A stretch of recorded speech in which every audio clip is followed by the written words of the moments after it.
ألم نجعل الأرض مهادا والجبال أوتادا وخلقناكم أزواجا وجعلنا نومكم سباتا وجعلنا الليل لباسا وجعلنا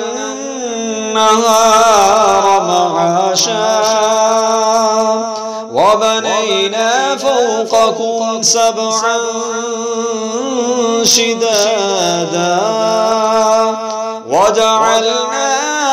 سراجا وهاجا وأنزلنا من المعصرات ماء ثجاجا لنخرج به حبا ونباتا وجنات ألفافا.